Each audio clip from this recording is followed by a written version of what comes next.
Good afternoon, sport listeners out there. You are welcome to OSBC Radio. 104.5 FM. It's a beautiful afternoon to talk sports.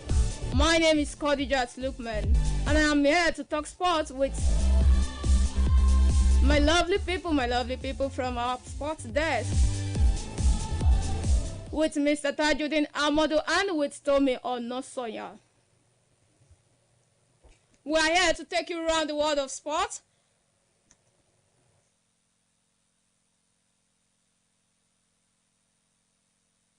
Quickly, let us look around the world of sports when we are talking about the national women's team who are in Morocco right now for the WAFCON 2021. The match will kick off today between the both team of Morocco. It will take place in Morocco, and it will take place where Nigeria will be the first person to open the matches on Monday between South Africa and Nigeria, the Bayana. And let us look at let us look at what is happening in Morocco right now, as the coach is working towards making Nigeria the world class when it comes to women football in Nigeria. No doubt about that. Nigeria women football have been doing well when it comes to national team to bring trophies back to Nigeria. And also, our coach and the wardrobe is ready to write another history by giving Nigeria the 10th trophy when it comes to AFCON. Do you see Nigeria coming home with the likes of Cameroon, South Africa? Don't forget that the South Africa are the one that defeated us at the final of 2018 with penalty shootout. Mr. Tajuddin Amado, please help us greet listeners and take us the round of sports when it comes to AFCON. Good afternoon, all the listeners at home. Welcome to the Sports Update on OSBC Radio.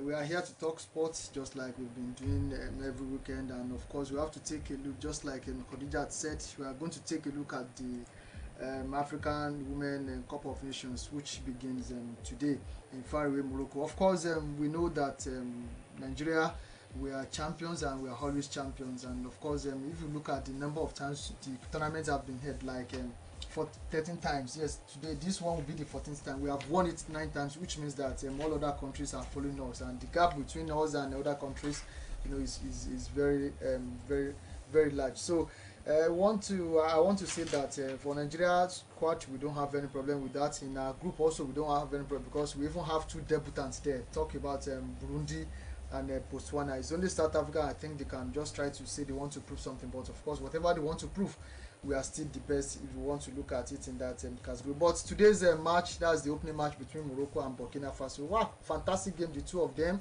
are not that new in this game, but of course let's just give it to Morocco. But Bayana coach said it already that Nigeria should not bid its team focus, because there are some things that you don't even expect, and they are ready to take this trophy as well. And don't let us forget, when it comes to the world of sports, we are writing histories every day, and each team wants to make sure they don't come to look. Yes, South African coach, you talk, South African players will also talk, but that is just to give a kind of morale booster to their players. Whatever they say, they are not just there when you want to talk about their match against Super Eagles. I don't know whether Femi has any contrary. Yes, good afternoon, ladies and gentlemen. Good afternoon to all our listeners. And to Khadija, my name is Oluwafemi, not Tommy. Yes, Femi Onosoya is my name. And of course, the Super Falcons, fantastic one. We have been the most successful team as far as the women football in Africa is concerned, and of course we are going for a shot again. The manager Randy Waldrum, he hasn't really done much. We are still expecting more. What we are looking at is to dominate Africa again, and also to go to the world stage and really prove our point. And this time around, I think he has a good chance to really prove himself, and so we'll be looking forward to what will happen in this competition. So far so good, as she said. No team is coming to look on, even as debutants. They can spring off surprises. But this time around, I think I'm hoping with the crop of players we have, fantastic players doing well for themselves in their various clubs. So we are looking forward to seeing them come out good.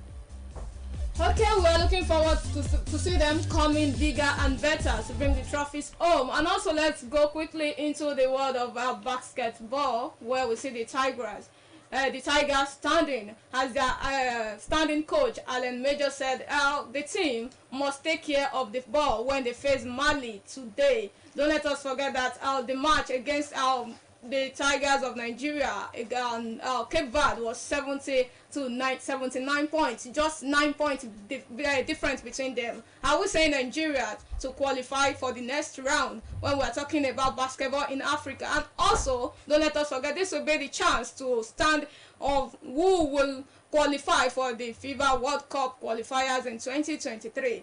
Don't let us forget that also Mali are ready to make sure they are doing well, even though Mali is not our is regular customer to the Tigers of Nigeria. They defeated them at the final of the FIBA African Cup of African Cup, and also they are the one that replaced the Tigers at the World Cup when it comes to women basketball. The way you are looking at it, should we say Mali will be defeated tonight, and also we still have a match against Uganda tomorrow? Will Nigeria qualify to the next round?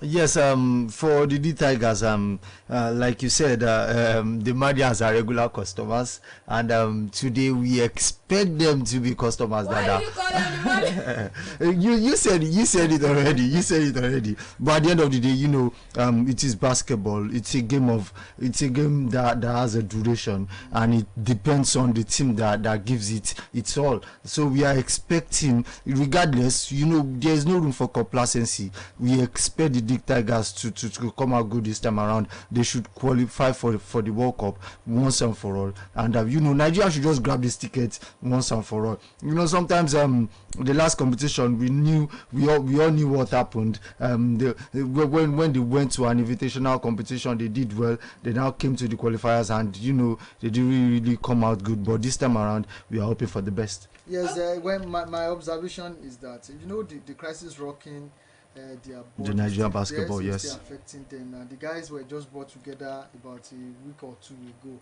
after the presidency waded into the issues. You know, these are some of the problems we have. And of course, in Africa, you talk about Angola, you talk about Senegal. These are fantastic, you know, basketball nations. Nigeria, we are trying our best. Of course, we have also emerged champions in Africa before, but qualifying for the World Cup, losing them by that massive point. 9 points is massive against Cape Verde. It's massive. So that is why I don't know what is going to happen against Mali today, but let's just be hopeful that if they are able to win, they are going to face Uganda, something positive will come up.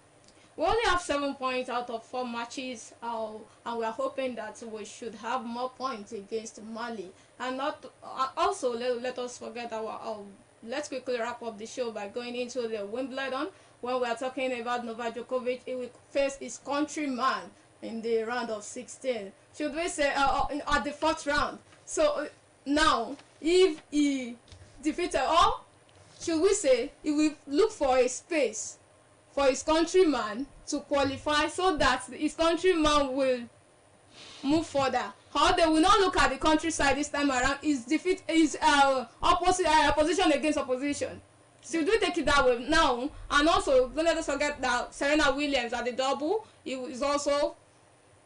also moved to another round when it comes to the world of Wimbledon. Now he will be facing him and James Murray.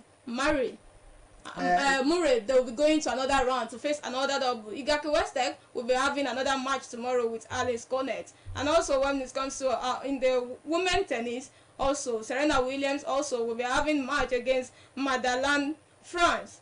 That matches Wimbledon is getting interesting this time around. When it comes to the quarterfinal, we'll say they hold all these that they want to collect another Wimbledon titles. And don't let us forget, Wimbledon is not just a trophy. It's a trophy that everyone wants to collect, because it is the oldest when it comes to Wimbledon competition. When it comes to tennis competition, yeah, it's a fantastic competition of Wimbledon, which has been watched, you know, almost across the world. And I'm following it, and I'm interested in African player, that's On Jabeur. On Jabeur is doing well, and of course I want to just give it to her, because in her last match she defeated Daria Pan in 6-2, 6-3. and she will now face Elite Mertens, who also defeated Angelica Keba, 6-4, 7-5. And we will talk about Tatiana Maria, who beat Maria Sakari 6-3, 7-5, where she's going to face Jelena Ostapenko, who defeated Irina Kaliadegu. It's going to be fantastic, and you want to talk about the big guns progressing, like Djokovic that you just said. He played them in the last competition, and he tried his best. Even though he didn't win it, in the quarterfinal he lost to the eventual winner, that is Rafael Nadal. But let's just say that he's going to try, because I know that since he came back, he has been trying after he had problems, recently. What interests me past is Carlo Alcancara is trying to say to Novak Djokovic that he's ready and back into this Wimbledon by beating his opponent 6-6-6, and also same to Novak Djokovic 6-0, 6-3, 6-4, and he also 6-3, 6-1, 6-2. They both beat undefeated 6-6 in both rounds. So this Wimbledon, when it comes to men's singles, I think it's gonna be an interesting one this season. No one will know who is going to lift the trophy. And don't let us forget Iga Swiatek also has been doing well in the men's single, collecting trophies back to back and undefeated when it comes to tennis this time around. And people is looking up what to her as well. And tennis this time around, both men and women single, is very, very interesting. Let's go into the transfer window. It's no more news that Richarlison has now signed a permanent 5-year deal with Tottenham Hotspur at the amount.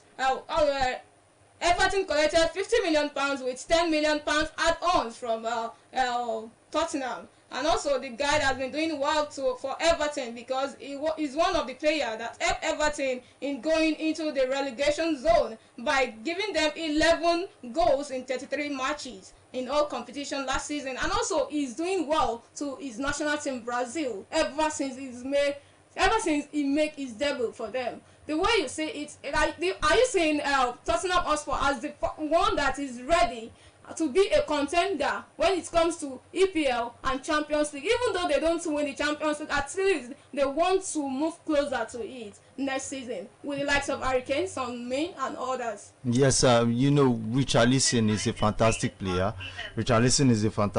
And of course, we all saw the struggle Everton went through last season, the relegation battle and everything.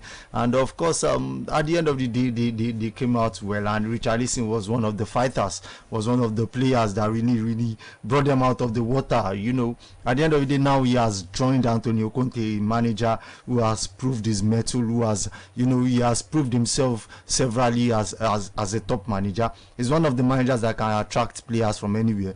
Players are always interested to work with him, and Richarlison has made the decision to join Tottenham Hotspur in their battle, also to win the league, and also, to raise that no trophy embargo on them. So at the end of the day, we are hoping.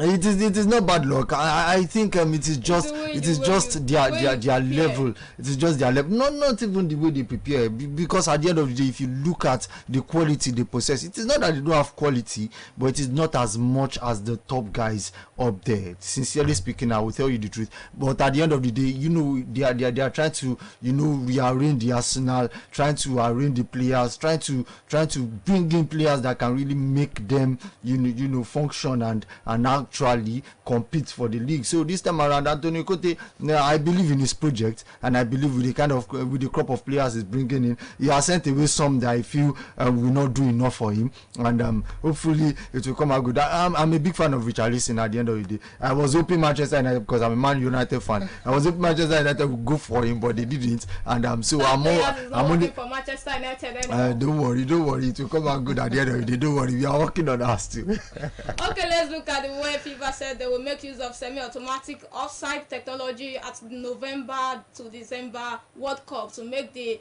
video assistant decision faster and more reliable, so that the ball will be more faster, reliable. There won't be no arguments or conversation causing issues around players and coaches, even team, that this goal is offside. So they now put the technology inside football So the way you are looking it, will it make the football more faster the way we usually look at it, and will the ball more interesting?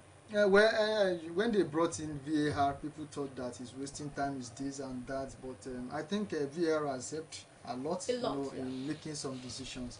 I mean, by helping the referee in taking some decisions. So they are bringing in that this is a 21st century age. We have seen so many robots, coming into football, not only football but almost across every human endeavor.